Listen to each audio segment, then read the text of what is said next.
নমস্কাৰ ইনচাইটছলৈ মই সকলোকে স্বাগতম জনাইছো।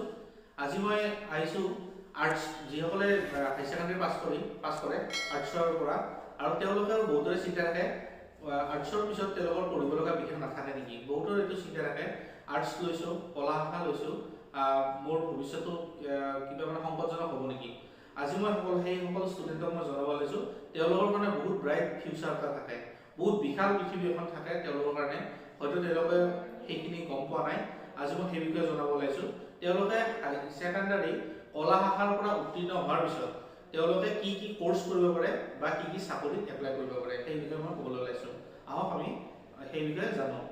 প্ৰথম কথা, হাই সেকেন্ডাৰী যেতিয়া কলা শাখাৰ পৰা উত্তীৰ্ণ হ'ব তেওঁলোকৰ কাৰণে বহুত কোৰ্স থাকে, বহুত চাকৰিত এপ্লাই কৰিব পাৰে।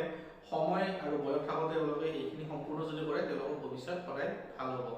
আৰু কি কি কোৰ্স থাকে মই বিশেষ পাতনি নকৰি এতিয়া মই আৰম্ভ কৰিছো। সব মেনেজমেন্ট কোৰ্স থাকে, BBA MBA। কিন্তু মই প্ৰথমতে ক'ব ওলাইছো যিকোনো ইউনিভাৰ্সিটি যিকোনো কলেজত পঢ়াৰ আগত সদায় ৰিকগনাইজড আৰু AICTE এপ্ৰুভটো চাই ল'ব। তেতিয়া আপোনালোকৰ সাৰ্টিফিকেটৰ মূল্যটো সদায় ঠিকে থাকিব। আৰু মেনেজমেন্ট কোৰ্স কৰিব পাৰে, মই ক'লোৱে BBA MBA কৰিব পাৰে, BBA কৰাৰ পিছত MBA কৰিব পাৰে।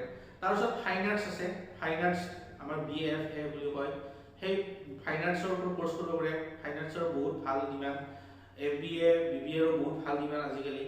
লগতে ইভেন্ট মেনেজমেন্ট কৰিব পাৰে।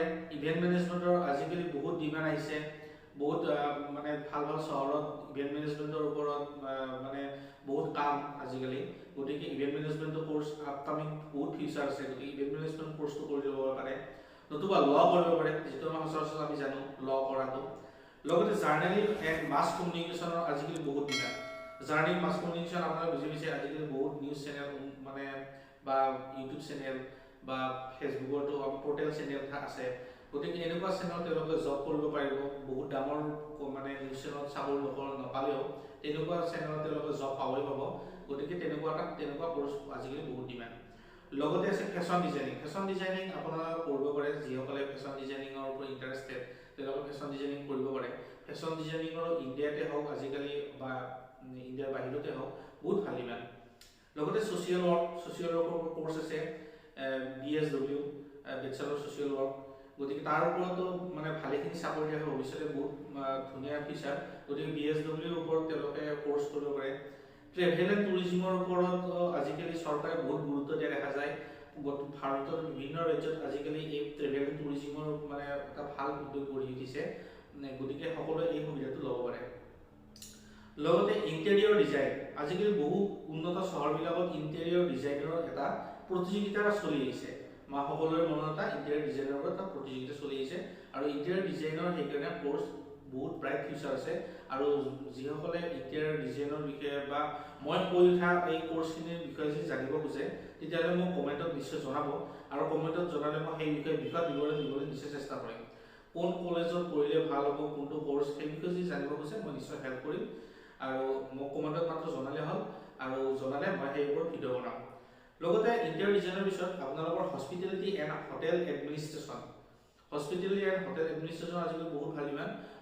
প্ৰায়বিলাক চহৰতে আজিকালি বহুত ভাল ভাল হোটেল বা এনেকুৱা বহুত প্ৰতিষ্ঠান আছে, সেইবিলাকত তেওঁলোকে চাকৰিৰ কাৰণে হস্পিটেলিটি এণ্ড হোটেল মেনেজমেণ্টটো এডমিনিষ্ট্ৰেশ্যন বহুত ভাল কোৰ্স। লগতে মেডিকেলৰ ক্ষেত্ৰত যদি মেডিকেল লাইনত যাব খুজিছে আৰ্টছৰ, তেওঁলোকৰো ৰাস্তা আছে, বহুত কোৰ্স আছে। তাৰ ভিতৰত নাৰ্ছিঙৰ আছে, ANM, তেওঁলোকে ANM নাৰ্ছিং কৰিব পাৰে। লগতে আৰু আজিকালি বহুত আছে, সেই বিষয়ে আপোনালোকে নিজে খবৰ ল'লে গম পাব মেডিকেলৰ ওপৰত। আৰু লগতে ইঞ্জিনিয়াৰিঙৰ যদি কৰিব খোজে তেওঁলোকৰো পথ আছে আৰ্টছৰ পৰা।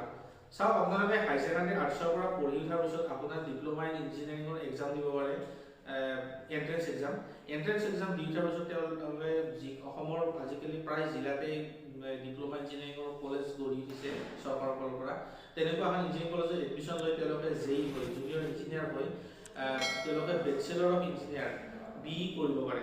গতিকে তেওঁলোকে আৰ্টছৰ পঢ়িলেও তেওঁলোকে ইঞ্জিনিয়াৰ হোৱাৰ সপোনো পূৰণ হ'ব পাৰে। গতিকে আৰ্টছ পঢ়িলে যে মানে বহুত লোকচান হ'ব ভৱিষ্যত তেনেকুৱা একো নাই। তেওঁলোকে আৰ্টছৰ পৰাও যিকোনো সপোন পূৰণ কৰিব পাৰে। লগতে আৰ্টছৰ ফালৰ পৰা কি চাকৰি এপ্লাই কৰিব পাৰি। বহুতে ভাবে যে আৰ্টছ পঢ়াৰ পিছত মোৰ কাৰণে বা আমাৰ কাৰণে চাকৰি নহ'ব নেকি। আছে, বহুত চাকৰি আছে, বহু ক্ষেত্ৰত চাকৰি আছে। মাত্ৰ আপোনাৰ মনোযোগৰ প্ৰয়োজন, মাত্ৰ আপোনাৰ মনৰ যিটো জোৰ, মনৰ জোৰৰ প্ৰয়োজন। আপোনাৰ মনৰ জোৰৰ আগত একোৱেই হ'ব নোৱাৰে। গতিকে মই আপোনালোকক কেইটামান কৈ দিওঁ চাকৰিৰ খবৰ। সেইকেইটা আপোনালোকে সময়ৰ লগে লগে খবৰ ৰাখিব, আৰু যদি আপোনালোকে বিচাৰে তেতিয়াহ'লে মই নিশ্চয় আপোনালোকক জনাম, মোৰ লগত কণ্টেক্ট কৰিলে, আৰু মই জনাৰ চেষ্টাই কৰিম সকলোকে। এতিয়া মই শুনক কি চাকৰি আছে। প্ৰথমতে হ'ল SSC, ষ্টাফ চিলেকশ্যন কমিশ্যন। তেওঁলোকৰ বহুত হাই প্ৰফাইল চাকৰি যিয়ে পায়, বহুত ভাগ্যৱানে পায়। তেওঁলোকৰ চাকৰিৰ কাৰণে এই SSC ক্ৰেক কৰাৰ কাৰণে তেওঁলোকে খুব কষ্টৰে পঢ়িব লাগিব, আৰু সকলোতে পঢ়িব লাগিব, SSC বুলি নহয়। তাত তেওঁলোকে LDC, junior assistant, postal assistant, data entry operator এইবিলাকত এপ্লাই কৰিব পাৰে আৰ্টছৰ পৰা গ'লেও। লগতে SSC ষ্টেনগ্ৰাফাৰ আছে। ষ্টেনগ্ৰাফাৰ আমাৰ SSCটো চেণ্ট্ৰেল হৈ গ'ল, কিন্তু আসাম গভৰ্ণমেণ্টৰ হওক ষ্টেনগ্ৰাফাৰ পোষ্ট বহুত ওলায়। গতিকে ষ্টেনগ্ৰাফাৰ কোৰ্চটো যদি কৰি থয়, ষ্টেনগ্ৰাফাৰৰ যিকোনো বিভাগত এপ্লাই কৰিব পাৰে। লগতে ইণ্ডিয়ান কোষ্ট গাৰ্ডত এপ্লাই কৰিব পাৰে, ইণ্ডিয়ান নেভিত এপ্লাই কৰিব পাৰে, ইণ্ডিয়ান কোষ্ট গাৰ্ডত তেওঁলোকে নাবিক, আৰু ইণ্ডিয়ান নেভিত তেওঁলোকে চেইলৰ হিচাপে এপ্লাই কৰিব পাৰে। লগতে RPFত এপ্লাই কৰিব পাৰে কনষ্টেবল হিচাপে, RRB NTPCত এপ্লাই কৰিব পাৰে। আৰু লগতে ষ্টেট গভৰ্ণমেণ্ট জবটো আছেই, ষ্টেট গভৰ্ণমেণ্ট জবত যিসকলে জুনিয়ৰ এছিষ্টেণ্ট হওক, ক্লেৰিকেল পোষ্ট হওক, এইবিলাকত এপ্লাই কৰিব পাৰে। গতিকে আৰ্টছৰ ক্ষেত্ৰত, আৰ্টছৰ পৰাও এখন বিশাল পৃথিৱী অপেক্ষা কৰি থাকে।